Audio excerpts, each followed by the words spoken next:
आसमां छूने की चाह, हर कदम एक नई राह। नमस्कार मेरे प्यारे साथियों, आप सभी का आज के अपने शानदार सेशन में स्वागत है। और हम आपके लिए एनसीईआरटी नई और पुरानी का मिश्रण क्लास लेके संपूर्ण इतिहास की हाजिर हैं। तो मेरे साथियों, इस वक्त हम पढ़ा रहे हैं पाषाण काल। आपको याद है पिछला लेक्चर आपने देखा, रिवाइज किया, नोट बनाया, आपने कुछ महसूस किया, क्या किया? भाई मैं लगातार एक बार उस लेक्चर को आपको डिटेल में दिखा रहा हूँ, फिर उसके आपको समरी सारणी बना के दिखा रहा हूँ, फिर मैप के माध्यम से दिखाने की कोशिश कर रहा हूँ। पिछले लेक्चर को आके थोड़ा सा रिकॉल कराते फिर आगे बढ़ते हैं। और आप अगर थोड़ा सा ध्यान पूर्वक इन खास खास चीजों का नोट्स बनाते चलिए तो आप बार बार एनसीईआरटी के लिए जो परेशान थे वो सारी नई पुरानी एनसीईआरटी का पूरा क्रीम आपके पास रहेगा और उससे आपको पढ़ने और सिलेक्शन में बड़ी आसानी होगी। चाहे अभी आपने पिछला प्री का एग्जाम दिया, टीजीटी, पीजीटी या एलटी का दिया या मेंस का दिया, आपने देखा होगा कहीं न कहीं एनसीईआरटी का प्रभाव छाया रहा है या नहीं है। तो ये सच माय डियर। तो आइए अपने इस शानदार सेशन को आगे बढ़ाएंगे, लेकिन उससे पहले आप याद करिए कि कल का जो पिछला लेक्चर है उसमें हमने मध्य पाषाण काल और नव पाषाण काल को कवर किया था। जब हमने बात की थी कि भाई देखो मध्य पाषाण काल यानी मेसोलिथिक एज की जब बात की थी तो हमने कहा था सबसे पहले खोजने का काम 1867 में सीएल कार्लाइल महोदय के द्वारा किया गया विंध्य क्षेत्र में मिर्जापुर वाले एरिया में। खास बात बताई थी कि मध्य पाषाण काल का मानव आखेटक तथा उपभोक्ता तो है, लेकिन एक नया परिवर्तन आया था जब आपने देखा था कि उसने पशुपालन शुरू किया था। पशुपालन के साक्ष्य के बारे में बात हमने की थी आपसे मेरे दोस्त।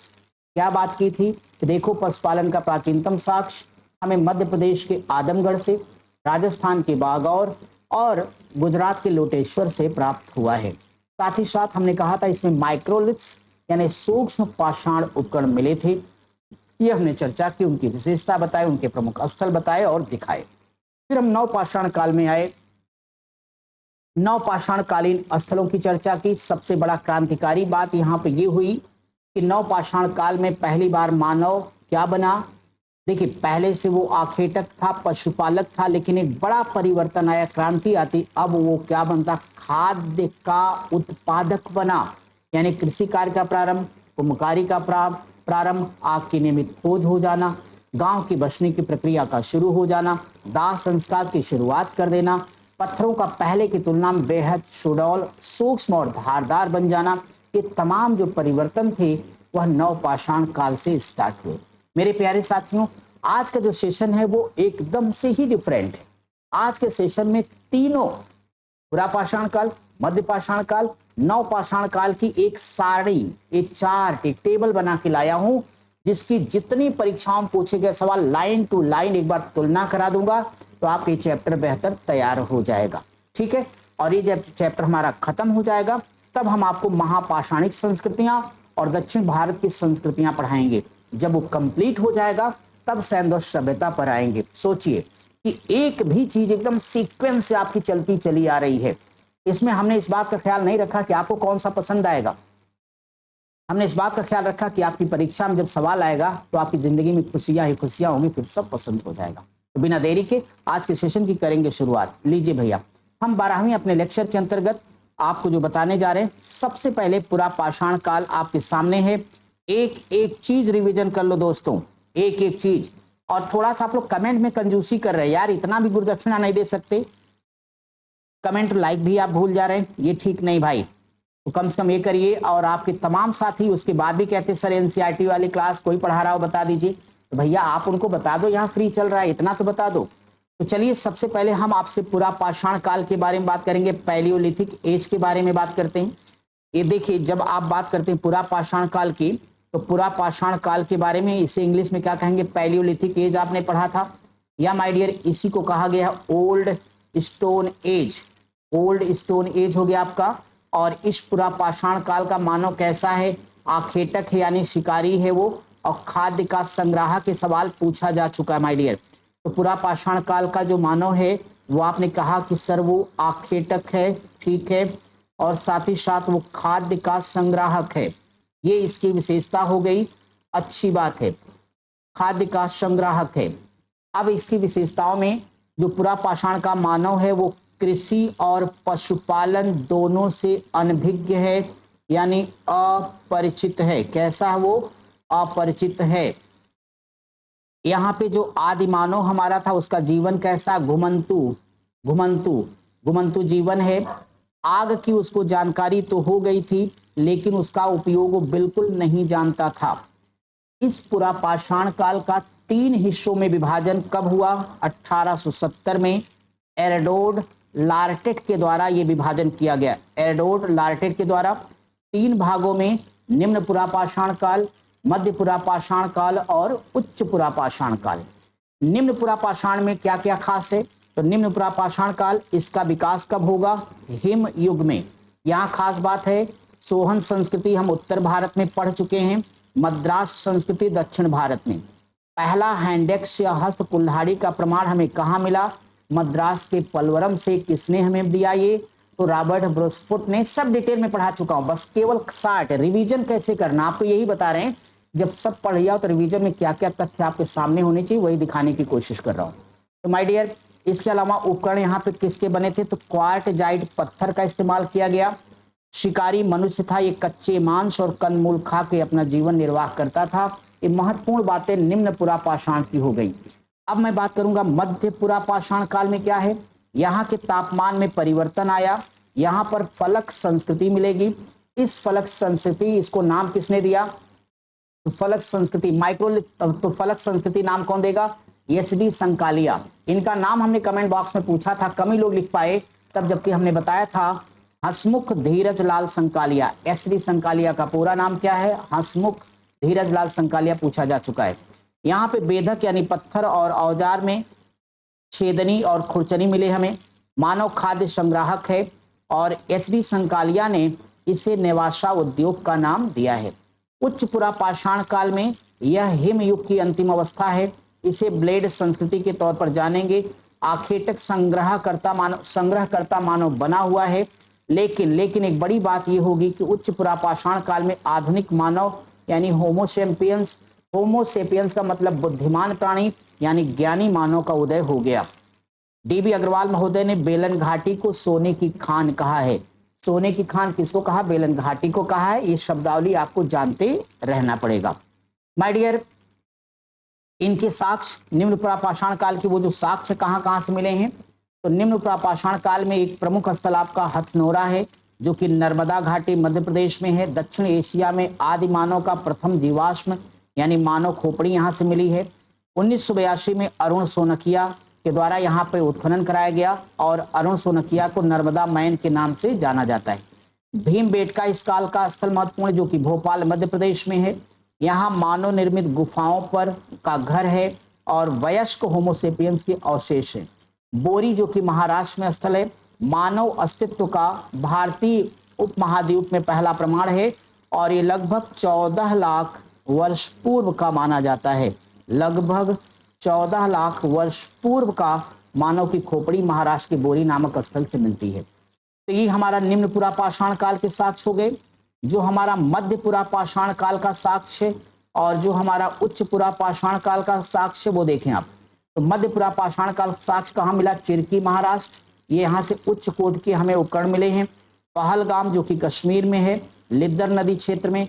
नेवासा महाराष्ट्र में है, जो प्रवरा नदी के क्षेत्र में आता है। कालपी उत्तर प्रदेश में, यहाँ से हाथी, घोड़े, गाय की हड्डियों के अवशेष मिले हैं। उच्च पुरा पाषाण काल के अंतर्गत भीमबेटका मध्य प्रदेश में सबसे पहले मानव चित्रकारी, जो शैल चित्र है, मानव चित्रकारी यानी शैल चित्र का साक्ष्य मिलेगा। निवास स्थल के रूप में इसका इस्तेमाल होता था। लोहदा नाला आप भूलिएगा मत, जो कि बेलन घाटी में है। पूरी दुनिया की सबसे पहले अस्थि यानी हड्डी की बनी मातृ देवी की मूर्ति हमें यहाँ से मिलेगी। माय डियर, याद रखना, आदमगढ़ होशंगाबाद मध्य महाराष्ट्र, आदमगढ़ होशंगाबाद ये मध्य प्रदेश होगा, माय डियर, गलत टाइप हो गया, तो मध्य प्रदेश हो जाएगा। ये भारत का एकमात्र ऐसा स्थल जहां से जिराफ का साक्ष्य प्राप्त हुआ है। किसका साक्ष्य? तो जिराफ का साक्ष्य हमें मिला है कहां से? आदमगढ़ से। तो मेरे भाई ये बात आपकी क्लियर हो गई हुई। अब आइए जरा हम आपको निम्न पुरा पाषाण काल के तीनों काल, खोज, उनके साक्ष्य, सब कुछ हमने बता दिया। अब हम आपको बताने जा रहे हैं कि मध्य पाषाण काल आपका यानी मेसोलिथिक एज, या इसे हम मिडिल स्टोन एज भी कहते हैं। हमने आपसे बताया था कि इस काल का मानव भी आखेटक है यानी शिकारी, और नई बात क्या आई थी? पशुपालक की। पशुपालन के साक्ष्य के तौर पर हमने बार बार नाम लिया था कि मध्य प्रदेश का आदमगढ़ जिला, आदमगढ़ होगा, और साथ ही साथ राजस्थान का प्लेस कौन सा था, बागौर है आपका, और गुजरात का कौन सा है, लोटेश्वर है, जहां से मध्य पाषाणकालीन पशुपालन के हमें साक्ष्य मिलते हैं। यहाँ पे माइक्रोलिथ्स यानी लघु पाषाण उपकरणों को सबसे पहले किसने खोजा, C.L. कार्लाइल महोदय ने 1867 में मिर्जापुर के बिंद क्षेत्र से। परिवर्तनीय जीवन यानी यहाँ पर जीवन धीरे धीरे घुमक्कड़ी से अस्थाई में बदलने लगा। तीर कमान क्षेत्र, तीर कमान के प्रक्षेपास्त्र तकनीकी का विकास, याद है कि भूल गया, सराय नाहर राय हमने आपको पढ़ाया है, जहां से आपको तीर कमान या प्रक्षेपास्त्र तकनीकी का प्रमाण प्राप्त हुआ है। लेक्चर याद करिए पिछला। पशुपालन का प्रारंभ, वो हमने सारी चर्चा यहाँ कर दी आपसे। अब इसके साक्ष्य कहाँ कहाँ से मिलेंगे, तो बागौर भीलवाड़ा राजस्थान पशुपालन का प्राचीनतम साक्ष्य, आदमगढ़ होशंगाबाद मध्य प्रदेश से पशुपालन का प्राचीनतम साक्ष्य, पहला पालतू पशु कुत्ता, लंघनाज गुजरात में ये पहला शुष्क क्षेत्र है जहां पे मानव कंकाल और मृत भांडों का भी हमें निर्माण देखने को मिलता है। लहुरा देव या लहुरा देवा संत कबीर नगर उत्तर प्रदेश है। भारत में चावल की खेती का सबसे प्राचीनतम साक्ष्य 8000 ईसा पूर्व से लेकर 7000 ईसा पूर्व के बीच का प्राप्त हुआ है। सराय नाहर राय, यही जहां से तीर तर्कस मिला है, प्रतापगढ़ उत्तर प्रदेश में है। यहाँ से मानवीय आक्रमण तीर तर्कस यानी युद्ध में हत्या का प्राचीनतम साक्ष्य, हड्डी से बने हुए आभूषण और मृतक संस्कार विधि मिले हैं। महदा जो कि प्रतापगढ़ उत्तर प्रदेश में है, यहाँ से बूचड़ खाना बहुत पूछा है। युगल समाधान, हड्डी और सींग के उपकरण मिले। दमदमा प्रतापगढ़ उत्तर प्रदेश में एक ही कब्र से 3 मानव कंकाल, त्रिमानव समाधि का साक्ष्य, हाथी दांत का प्रमाण। चौपानी मांडो प्रयागराज उत्तर प्रदेश, विश्व में मिट्टी का बर्तन बनाने का सबसे प्राचीनतम साक्ष्य आपको यहाँ से मिलेगा। सांबर राजस्थान में विश्व का प्राचीनतम वृक्षारोपण का साक्ष्य, मेहर पाकिस्तान से भैंस पालन का प्राचीनतम साक्ष्य, ये भीमबेटका है मध्य प्रदेश, यहाँ पे गर्भवती मादा, जानवर और गणपति गणेश की प्राचीनतम प्रतिमा और पौराणिक देवी देवताओं के चित्र भी हमें देखने को प्राप्त होते हैं।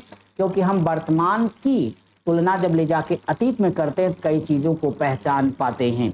मेरे भाई आगे बढ़ना होगा तो मैं सीधे नव पाषाण काल के बारे में बताऊंगा। न्यूलिथिक एज या न्यू स्टोन एज, ये पहला खाद्य उत्पादक मानव बनेगा। सर जॉन लुबाक ने 1865 में सबसे पहले न्यूलिथिक यानी नवपाषाण शब्द का इस्तेमाल किया। नवपाषाण कालीन मानव आग का उपयोग करने लगा। अस्थाई जीवन यहाँ पे आया यानी सांस्कृतिक क्रांति की शुरुआत हो जाएगी यहाँ से। इसके साक्ष्य हमें मेहरगढ़ पाकिस्तान से तांबा गलाने का प्रमाण मिला। प्राचीनतम अस्थाई जीवन के प्रमाण हैं। कृषि के अंतर्गत गेहूं और जौ उगाने का साक्ष्य मिलेगा। कपास उत्पादन का पहला साक्ष्य, और कहा जाता है कि यही परंपरा आगे चल के सिंधु सभ्यता में भी हमें मिलेगी। असम ब्रह्मपुत्र घाटी, यहाँ से झूम कृषि का साक्ष्य। लिंग शुंगूर कर्नाटक में दक्षिण भारत में सर्वप्रथम पालिशदार कुल्हाड़ी मिलेगी। बुर्ज होम कश्मीर वाला, एक कब्र में मालिक के साथ कुत्ते दफनाए जाने का प्रमाण और गर्तावास यानी गड्ढाकार घरों का साक्ष्य यहाँ से मिला है। गुफ कराल, तांबे का हेयर पिन मिला है। जूड़ा कील और मानव के साथ बकरी को दफनाए जाने का साक्ष्य मिला है यहाँ से। कोल्ढेवा प्रयागराज से चावल उत्पादन का साक्ष्य 6500 ईसा पूर्व का। चिराद बिहार से हिरण के सींगों के निर्मित उपकरण हैं। पय्यमपल्ली तमिलनाडु में है। कपड़े निर्माण के उपयोग का पहला साक्ष्य। चौपानी मांडो प्रयागराज में है। विश्व का प्राचीनतम मृत भांड मिला। संगन कल्लू पिकली हल से मवेशी के पशुपालन और शंख तथा राख का प्राचीनतम प्रमाण हमें प्राप्त होता है। लहुरादेव संत कबीर नगर एशिया का सबसे आरंभिक नवपाषाण कालीन स्थल अब इसे माना जाता है। माय डियर, यहाँ पे एक बात आपको बतानी थी, वो जान लीजिएगा कि ब्रिटिश सिविल सेवक एक हर्बर्ट होप रिजले हैं। प्रथम व्यक्ति थे जिन्होंने 1891 में पहली बार भारतीय जनसंख्या का प्रजाति विभाजन वैज्ञानिक आधार पर प्रस्तुत किया, जिसे अब वैज्ञानिक नस्लवाद का सिद्धांत कहा जाता है, थ्योरी ऑफ साइंटिफिक रेसिज्म। पाषाण संस्कृति से लेकर हड़प्पा सभ्यता तक के सांस्कृतिक अवशेष हमें मेहरगढ़ से मिलते हैं। पूरा पाषाण से नवपाषाण काल तक के तीनों चरणों का साक्ष्य इलाहाबाद के चौपानी मांडो के निकट बेलन घाटी में मिले हैं। विश्व में सर्वाधिक मृतभांड का साक्ष्य हमें यहीं से मिला है। नवपाषाण क्रांति शब्द का सबसे पहले प्रयोग गार्डन चाइल्ड महोदय के द्वारा किया गया। सब पढ़ चुके हैं ना आप लोग, गार्डन चाइल्ड महोदय के द्वारा किया गया। 1936 में उन्होंने अपने पुस्तक मैन मेक्स हिमसेल्फ में आत्मनिर्भर खाद्य अर्थव्यवस्था की बात की है नवपाषाण काल में। 1842 में डॉक्टर प्राइमरोज जो कि अंग्रेज वैज्ञानिक थे ने कर्नाटक के रायचूर जिलों में लिंगशुंगूर से नवपाषाणकालीन औजारों को यानी पालिश किए गए पत्थर के चाकू और तीर को खोज निकाला। लिंगशुंगूर के अन्वेषण से एच कृष्ण भी जुड़े हुए थे। ये भारत में पुरातत्व के लिए स्टैटिग्राफी विज्ञान का उपयोग करने वाले पहले व्यक्ति थे। ले मेन्शुयर ने 1860 में यूपी के टॉन्स घाटी में पहला नवपाषाणिक स्थल की खोज किया। भारत में उच्च पुरापाषाण काल के महाराष्ट्र के जलगांव जिले के पटने से शुतुरमुर्ग के अंडे के छिलके पर मानव चित्रकारी का एकमात्र साक्ष्य मिला है जो लगभग 25,000 साल पुराना है। याद रखिएगा 1860 में उत्तर प्रदेश के बादा जिले के केन नदी पर शुतुरमुर्ग के अंडे पर चित्रकारी का प्रमाण भी हमें प्राप्त होता है। माय डियर, इतनी चीज हो गई। थोड़ा सा नवपाषाण कालीन, ये बड़े महत्वपूर्ण स्थल का डायग्राम आपको दिखा रहा हूं, ध्यान से एक बार सुन लीजिए, सब पढ़े आप। नवपाषाण काल के चावल के प्राचीनतम साक्ष्य हैं। तो देखिए आपका भारत में एक स्थल आपका लहुरा देव या लहुरा देवा कहाँ पर, संत कबीरनगर जिला उत्तर प्रदेश। इसकी लोकेशन है गंगा मध्य तराई क्षेत्र में है। चावल की खेती का प्राचीनतम साक्ष्य 8000 से लेकर 7000 ईसा पूर्व का है। विश्व के सबसे प्राचीन धान की खेती का ये नवपाषाण कालीन प्रमाण है। नवीनतम शोध 2016 में बनारस विश्वविद्यालय और ऑक्सफोर्ड विश्वविद्यालय द्वारा इसको खोजा और प्रमाणित किया गया। दूसरा स्थल माय डियर होगा कुलडीहवा जो कि प्रयागराज पुराना नाम इलाहाबाद में है। ये बेलन नदी क्षेत्र में स्थित है। चावल की भूसी मिली है और ये जो प्राचीनतम साक्ष्य 6500 ईसा पूर्व का है, ये भी नवपाषाण काल का है और चावल का दूसरा प्राचीनतम स्थल है। इसी प्रकार से रोटी की टोकरी के नाम से मशहूर मेहरगढ़ है। मेहरगढ़ पाकिस्तान के बलूचिस्तान में बोलन घाटी में स्थित है। कहाँ पर ये बोलन घाटी में स्थित है और यहाँ से ही दंत चिकित्सा का भी सबसे पुराना प्रमाण आपको मिलता है। ये बोलन नदी सिंधु नदी के क्षेत्र में है। गेहूं और जौ की खेती का प्राचीनतम साक्ष्य है 7000 ईसा पूर्व के आसपास। साथ ही साथ में याद रखिएगा भैंस पाले जाने का भी प्राचीनतम साक्ष्य हमें मेहरगढ़ से ही प्राप्त होता है मेरे भाई। ठीक है, अब एक बात याद रखिएगा कि मानव द्वारा सबसे पहले कृषि का जो काम है नवपाषाण काल में शुरू किया गया। सिंधु सभ्यता के लोगों को कपास की खेती की जानकारी मेहरगढ़ से हुई होगी, ऐसा अनुमान लगाया जाता है। मेहरगढ़ में सबसे प्राचीन कृषि समुदाय 7000 से लेकर 5000 ईसा पूर्व के मिले ऐसा प्रमाण है। और प्राचीनतम दंत चिकित्सा यानी दांतों में ड्रिलिंग का पहला प्रमाण भी हमें कहाँ से मिला है, मेहरगढ़ से प्राप्त होता है। ओके माय डियर, तो आज का सेशन जस्ट फॉर रिवीजन, केवल रिवीजन के लिए था और दो बातें बतानी थी कि एक तो पढ़ना कैसे है और मेहनत कैसे करनी है बताना, जो चीज़ हम पढ़ा चुके थे। फिर उसके लिए नया क्लास की जरूरत नहीं थी, फिर भी हमने आपको दिया कि सिलेक्शन के लिए मेहनत तो करनी पड़ेगी। जब आपके इरादे बड़े हों तो कुर्बानियाँ भी बड़ी देनी पड़ेगी। अब हम आपको मिलेंगे महापाषाणिक संस्कृति और दक्षिण भारत की संस्कृतियों के साथ। पढ़िए, आगे बढ़िए, दोस्तों तक शेयर भी करिए। नमस्कार।